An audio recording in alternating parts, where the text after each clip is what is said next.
शिक्षा जगह से नहीं, पढ़ाने वाले शिक्षकों से मिलती है। इसलिए आपके अपने शहर में कोटा के यंग IITian के गाइडेंस में कराई जा रही है IIT मेडिकल और प्लस की तैयारी। चलिए आज हम बात करते हैं इतिहास की, भारत के इतिहास के बारे में आज बात करते हैं। भारत के जो इतिहास है किस तरह से है, तो देखिए उत्तर में हिमालय से लेकर दक्षिण में समुद्र तक फैला यह उपमहाद्वीप, जो उपमहाद्वीप होता है भारतवर्ष के नाम से ज्ञात है, जिसे महाकाव्य तथा पुराण में भारतवर्ष अर्थात भारत का देश जो होता है, भारत का देश, यहाँ के निवासियों के भारतीय अर्थात भारत की संतान कहा गया है। जो भारत का इतिहास है वो तो आपको हो गया कि उत्तर से हिमालय से लेकर दक्षिण तक जो समुद्र तक फैला हुआ है उपमहाद्वीप भारतवर्ष के नाम से ज्ञात है। ठीक है, जैसे महाकाव्य तथा पुराण में भारतवर्ष अर्थात भारत देश, यहाँ के निवासी को भारतीय अर्थात भारत की संतान कहा गया है। यूनानियों ने भारत को इंडिया तथा मध्यकालीन मुस्लिम इतिहासकारों ने हिंद अथवा हिंदुस्तान के नाम से संबोधित किया है। आपको ये मालूम है कि यूनानी जो थे, तो यूनानियों ने भारत को इंडिया कहा था, तथा मध्यकालीन जो मुस्लिम इतिहासकार थे उन्हें हिंद अथवा हिंदुस्तान के नाम से संबोधित किया गया है। भारतीय इतिहास को अध्ययन की सुविधा के लिए 3 भागों में बांटा गया है। एक में आपको प्राचीन भारत, दूसरा में आपको मध्यकालीन भारत और आपका तीसरा में आधुनिक भारत। देखिए जो भारत का इतिहास है वो एक बार में संभव नहीं था, तो उसको 3 भागों में बांटा गया। 3 भागों में आपका जो हो गया, एक में आपको बता दिए कि जो एक में होता है कि प्राचीन भारत होता है, दूसरा में मध्यकालीन भारत आ जाता है और तीसरा में आधुनिक भारत आता है। तो हम बात करते हैं कि एक में जो आपका प्राचीन भारत होता है वो क्या है। तो प्राचीन भारत में देखिए, प्राचीन भारतीय इतिहास का अगर स्रोत का बात किया जाए तो प्राचीन भारतीय इतिहास के विषय में जानकारी मुख्यतः 4 स्रोत से प्राप्त होती है। जो प्राचीन इतिहास हो गया वो आपको अगर बात किया जाए उसकी विशेष जानकारी के लिए, तो वो 4 स्रोत उसको बनाए गए, 4 भाग में उसको बांटा गया। एक में बात कर लेते हैं धर्म ग्रंथ के बारे में, दूसरा का ऐतिहासिक ग्रंथ है और तीसरा का विदेशियों का विवरण है और 4 में पुरातत्व संबंधी साक्ष्य है। तो इस तरह से 4 भाग में इसको बांटा गया है। धर्म ग्रंथ की अगर बात करते हैं तो धर्म ग्रंथ एवं ऐतिहासिक ग्रंथ से मिलने वाली महत्वपूर्ण जानकारी की अगर हम बात करते हैं तो देखिए भारत का जो सर्वप्राचीन धर्म ग्रंथ है वो क्या है, आपका वेद है। ठीक है, तो आप बता सकते हैं भारत का सर्वप्राचीन धर्म ग्रंथ वेद है, जिसके संकलनकर्ता महर्षि कृष्ण ने द्वापायन वेद व्यास को माना जाता है। वेद वसुदेव कुटुंबकम का उपदेश देता है। भारतीय परंपरा वेदों को नित्य तथा अपौरुष मानती है। वेद 4 हैं, जैसे आप जानते हैं कि एक में ऋग्वेद, 2 में यजुर्वेद होता है, तीसरा में सामवेद और आपका 4 में होता है अथर्ववेद होता है। तो ये आपका जो होता है, एक में ऋग्वेद आता है, दूसरा का जो यजुर्वेद आता है, 3 में सामवेद और 4 में आपको अथर्ववेद आता है। तो बात करते हैं कि जो इस 4 वेद होता है उस चारों वेदों को संहिता कहा जाता है। अगर हम बात कर रहे हैं कि जो आपका ऋग्वेद, यजुर्वेद, सामवेद और अर्थवेद होता है, तो ये चारों वेद को अगर मिला दिए तो चारों वेद को हम लोग संहिता कहते हैं। ठीक है, इसे संहिता कहते हैं। अगर हम बात कर रहे थे कि ऋग्वेद है क्या, फिर आपको यजुर्वेद, सामवेद ये क्या है, तो अगर हम ऋग्वेद, यजुर्वेद, सामवेद, अर्थवेद के बारे में अगर जानेंगे तो ये चारों मिला लीजिएगा तो संहिता कहेंगे। लेकिन अगर अलग अलग के डिफिनेशन की बात करते हैं, ऋग्वेद देखिए, ऋग्वेद क्या है, ऋग्वेद जो ऋचाओं के क्रमबद्ध से ज्ञान का संग्रह ऋग्वेद कहा जाता है। ऋग्वेद से अगर बात किया जाए तो ऋचाओं के क्रमबद्ध ज्ञान के संग्रह को ऋग्वेद कहा जाता है। ठीक है, ऋचाओं क्रमबद्ध से जितनी जानकारी है आपको बता रहे हैं। देखिए इनमें 10 मंडल, 1028 सूत्र जो वाल्मीकि पाठ्य 11 सूत्र से सहित होते हैं एवं 10,462 ऋचाएँ हैं। इस वेद के ऋचाओं के पढ़ने वाले ऋषि को होत्री कहते हैं। जो होत्री होते हैं होत्री कहते हैं। इस वेद में आर्य के राजनीतिक प्रणाली एवं इतिहास के बारे में जानकारी मिलती है। ठीक है, विश्वामित्र द्वारा रचित ऋग्वेद के 3 मंडल से जो सूर्य देवता सावित्री को प्राप्त समर्पित प्रसिद्धि गायत्री मंत्र है। इसमें जो था वो 9वें मंडल में देवता सोम का उल्लेख है। ठीक है, इसके 8वें मंडल में हस्तलिखित ऋचाओं को खील, जो खील होता है, खील कहा जाता है।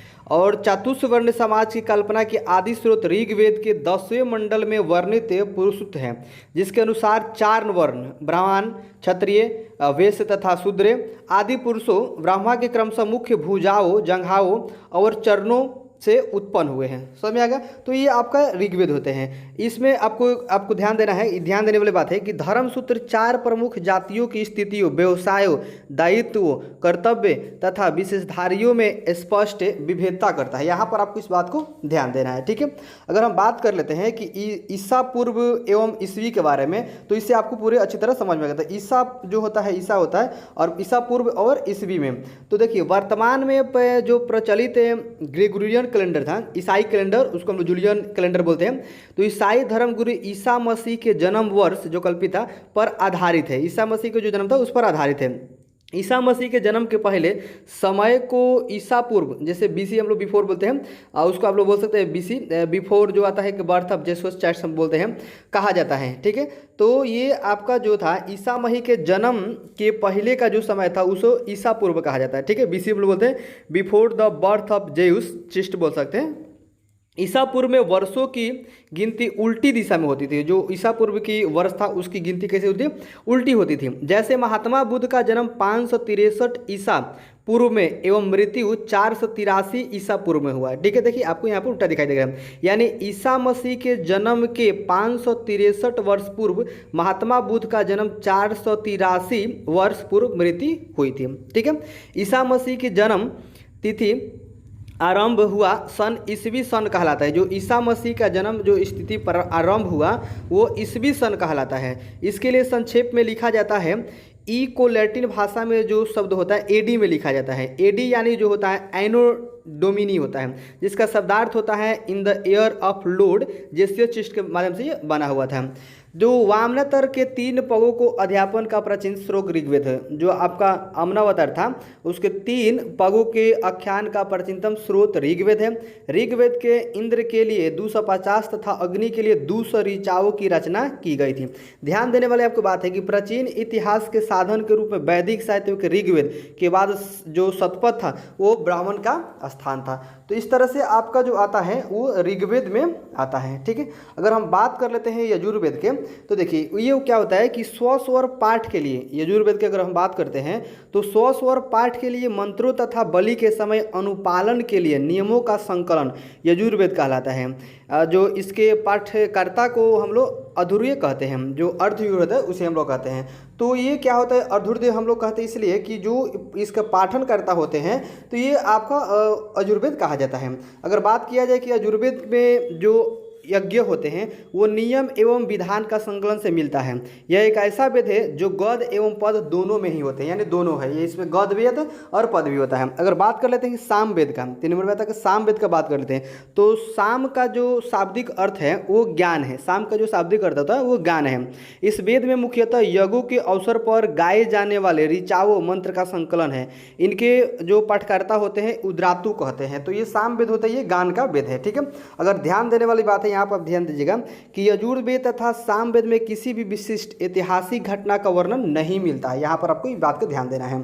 अगर बात करते हैं कि जो अथर्ववेद है, देखिए अथर्वा ऋषि द्वारा रचित इस वेद में कुल 731 मंत्र तथा लगभग 6000 पद हैं। इसके कुछ मंत्र ऋग्वेदिक मंत्रों से प्राचीनतम जो प्राचीनतम है अर्थवेद कन्याओं के जन्म की निंदा करता है। ये जो वेद में है आपको तो अर्थवेद अथर्ववेद है, तो अथर्ववेद कन्याओं को जन्म की निंदा करता है। ठीक है, ऐतिहासिक दृष्टि से अथर्ववेद का महत्व इस बात में है कि इसमें सामान्य मनुष्य के विचारों तथा अंधविश्वासों का विवरण मिलता है। इस आपको अथर्ववेद से ये ज्ञान आपको मिलता है। तो इसमें क्या हुआ है कि जो अथर्ववेद में आपको महत्व माना गया था, लेकिन अथर्ववेद में कन्याओं को जन्म को निंदा करता है। ठीक है, लेकिन आपको यहाँ ध्यान देना है कि पृथ्वी शुद्ध जो अर्थ अथर्ववेद था उसका जो प्रतिनिधि था सूत्र माना जाता था। इसमें मानव जीवन के सभी पक्ष जैसे गृह निर्माण, कृषि की उन्नति, व्यापारिक मार्गों का गहन खोज, रोग निवारण, समन्वय, विवाह तथा प्रणय गीत, राजभक्ति, राजा की चुनाव इत्यादि बहुत सारा, औषधि, सौ, वशीकरण, बहुत सारा ऐसा था। तो ये सारे चीज़ का विवरण दिया गया है। कुछ मंत्र में जादू टोने का भी वर्णन किया गया है, जो इसमें था आपका विवरण। कुछ मंत्रों में जादू टोना का भी वर्णन किया गया है। अथर्ववेद में जो परीक्षित जो कुरुओं का राजा कहा जाता है, जो परीक्षित के कुरु को राजा कहा गया तथा कुरु जो देश का था समृद्धि अच्छा चित्रण मिलता है। और इसमें सभा एवं जो समाप्ति के प्रजापति है वो 2 पुत्रियों कहा गया है। इसमें क्या होता है, सभा जो था वो समिति की प्रजापति के 2 पुत्रियों कहा गया है। सबसे अगर बात करते हैं कि यहाँ पर देखिए सबसे प्राचीन वेद ऋग्वेद एवं सबसे वाद का वेद है वो अथर्ववेद है। आपको यहाँ पर ध्यान देना है कि सबसे जो प्राचीन वेद है वो ऋग्वेद एवं सबसे वाद का वेद है वो अथर्ववेद है। ठीक है, वेद की भली भांति समझने के लिए 6 वेदांग की रचना हुई है, जैसे शिक्षा, ज्योतिष, कल्प, व्याकरण, निरुक्त तथा छंद। ठीक है, भारतीय ऐतिहासिक कथाओं का सबसे अच्छा क्रमबद्ध विवरण पुराणों में मिलता है। इसके रचयिता लोमहर्ष अथवा इनके पुत्र उग्रश्रवा माने जाते हैं। इनकी संख्या 18 है, जिनमें से केवल 5 मत्स्य, वायु, विष्णु, ब्रह्मांड एवं भागवत की रजाओं की वंशावली में पाई जाती है। ध्यान देना है कि पुराणों में मत्स्य पुराण सबसे प्राचीन एवं प्रामाणिक है। अधिकतर पुराण सरल संस्कृत श्लोक में लिखे गए हैं। जो आपका श्लोक था, स्त्रियों तथा शूद्र जिन्हें वेद पढ़ने की अनुमति नहीं थी वे भी पुराण सुन सकते थे। पुराण पाठ पुजारी मंदिर में किया करते थे। ठीक है, और स्त्री का सर्वाधिक गिरी हुई स्थिति मैत्रेयी संहिता से प्राप्त होती है, जिससे जुआ और शराब जिसमें जुआ और शराब की भांति स्त्री को पुरुष का तीसरा मुख्य दोष बताया जाता है। शतपथ ब्राह्मण में स्त्री को पुरुष का अर्धगाग्नि कहा गया है। जो आपका ब्राह्मण के स्त्री जो थे उसको पुरुष का अर्धगाग्नि कहा गया है शतपथ में। और स्मृति ग्रंथियों में जो स्मृति ग्रंथि होते हैं उसमें सबसे प्राचीन एवं प्रामाणिक जो मनुस्मृति मानी जाती है वे आपका शुंग काल मानक ग्रंथ है। नारद स्मृति युक्त गुप्त के विषय की जानकारी प्राप्त करता है। जातक में बुद्ध की पूर्ण जन्म होता है की कहानी वर्णित है। हीनयान का जो प्रमुख ग्रंथ कथावस्तु है, जिसमें महात्मा बुद्ध का जीवन चरित्र अनेक कथानकों के साथ वर्णन करता है। जैन साहित्य को जो आगम कहा जाता है, हम लोग बोलते हैं जैन साहित्य को आगम कहा जाता है। जैन धर्म का प्रारंभिक जो इतिहास होता है वो कलसूत्र का ज्ञात होता है। जैन ग्रंथ जो भगवती सूत्र में महावीर के जीवन जो कुल्य था उसको कृति के अनुसार तथा समकालिक के साथ उनके संबंध का विवरण मिलता है। अर्थशास्त्र के लेखक के अगर बात करें चाणक्य, कौटिल्य, विष्णुगुप्त है। यह जो 15 अधिकरण था 180 प्रकरण में विभाजित है और इसके मौर्यकालीन इतिहास की जानकारी प्राप्त होती है। संस्कृत साहित्य में जो ऐतिहासिक घटना क्रमबद्ध लिखने का सर्वप्रथम प्रयास जो कलहन के द्वारा किया गया है। कलहन के द्वारा रचित पुस्तक जो था राजतरंगिणी है, जिसका संबंध कश्मीर के इतिहास में से है। अरबों के सिंधु विजय की वृत्तांत चचनामा लेखक अली अहमद से सुरक्षित है। अष्टाध्यायी संस्कृत भाषा व्याकरण की प्रथम पुस्तक है, लेखक पाणिनि है। इसके मौर्य के पहले ऐतिहासिक तथा जो मौर्य युगीन था राजनीतिक अवस्था की जानकारी प्राप्त होती है। कल्याण की गार्गी संहिता में ज्योतिष ग्रंथ है, फिर भी इसमें से भारत में होने वाले अवन आक्रमण के उल्लेख मिलता है। पतंजलि पुष्मित्री शुंग के पुरोहित हैं, उनके महाभाष्य में शुंग के इतिहास का पता चलता था। तो इस तरह से आपका वेद में पढ़ा जाता है और भारत का जो इतिहास है इस तरह से है। और बहुत सारे इतिहास है, इससे आपको स्पष्ट है कि भारत के इतिहास है जो इतिहास को खोजने में ये है। तो हम लोग सामान्य पढ़ते हैं कि सामान्य जो आपका इतिहास जो होता है वो क्या है। तो भारत का इतिहास इस तरह से आपका है। हम अब बात करते हैं कि विदेशी यात्रियों से मिलने वाली जो प्रमुख जानकारी है वो क्या है। तो भारत के इतिहास के बारे में थोड़ा सा देखें। अब हम विदेशी यात्रियों से जो मिलने वाले प्रमुख हर जगह हम आपको बताते हैं कि कहाँ से कैसे जानकारी मिली। भारत कुछ इतिहास होगा, विदेशी का अगर बात करते हैं, चीनी लेखक की बात करते हैं, अरबी लेखक की बात करते हैं, अन्य लेखक, यानी कहाँ से कब इतिहास आया था और कैसे इतिहास को बनाया गया था। इतना लंबा इतिहास होने का कारण क्या था हम आपको बताते हैं। ठीक है,